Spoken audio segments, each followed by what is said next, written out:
Hello everyone, welcome back to my channel খেয়াল খুশি। আশা করি আপনারা সবাই খুব ভালো আছেন।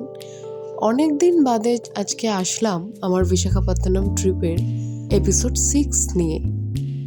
এই পর্বে আপনাদের দেখাবো বিশাখাপত্তনমের অন্যতম একটি ফেমাস ট্যুরিস্ট স্পট কৈলাসগিরি।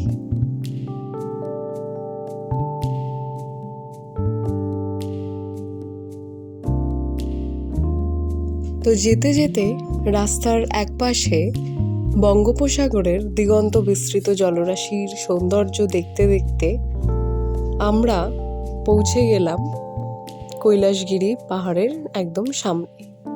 ওই যে দেখা যাচ্ছে রোপওয়ে ছাড়ছে ওখান থেকে, তো ওই অবধি আমাদেরকে হেঁটে উঠতে হবে সিঁড়ি দিয়ে।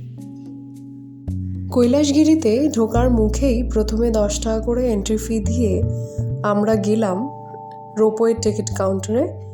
এখানে রোপওয়ের টিকিট প্রাইস হলো ₹150 পার হেড।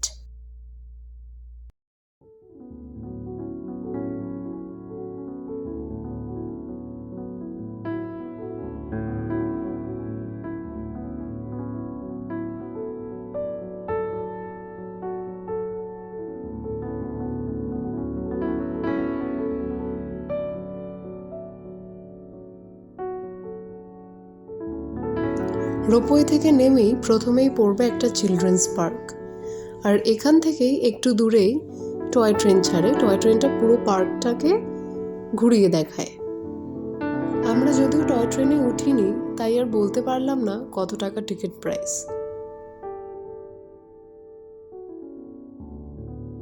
এরপর আমরা এগিয়ে চললাম কৈলাসগিরির সেন্টার অফ অ্যাট্রাকশন, অর্থাৎ যেখানে মহাদেব আর দেবী পার্বতীর স্ট্যাচু রয়েছে সেটি দেখতে।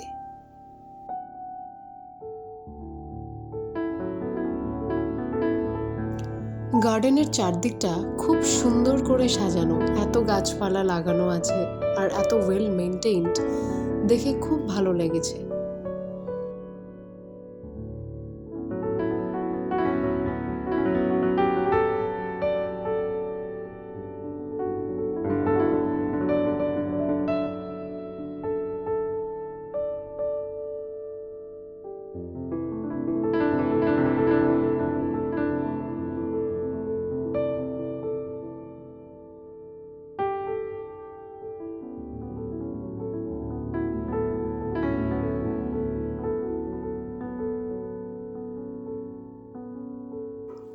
শিব পার্বতীর স্ট্যাচু দেখে আমরা একটু এগিয়ে গেলাম কৈলাসগিরি ভিউ পয়েন্ট দেখতে।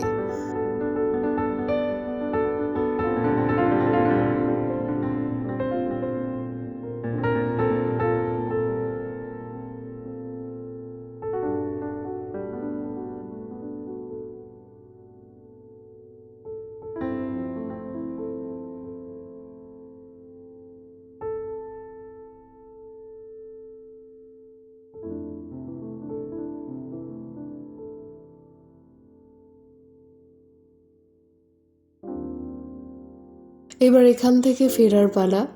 আবার রোপওয়েতে আমরা বসলাম।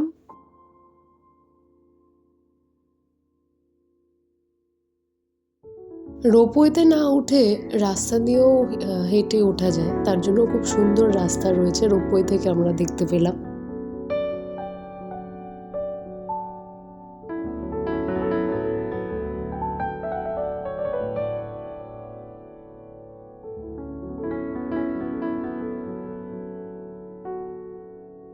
আজকের পর্ব এখানেই শেষ করছি।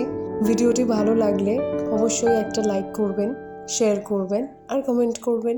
দেখা হচ্ছে পরবর্তী পর্বে খুব তাড়াতাড়ি। আপনারা সবাই খুব ভালো থাকবেন, আর আমার চ্যানেলটি যদি সাবস্ক্রাইব এখনও না করে থাকেন তো please do subscribe. Stay tuned and thanks for watching. Spread love.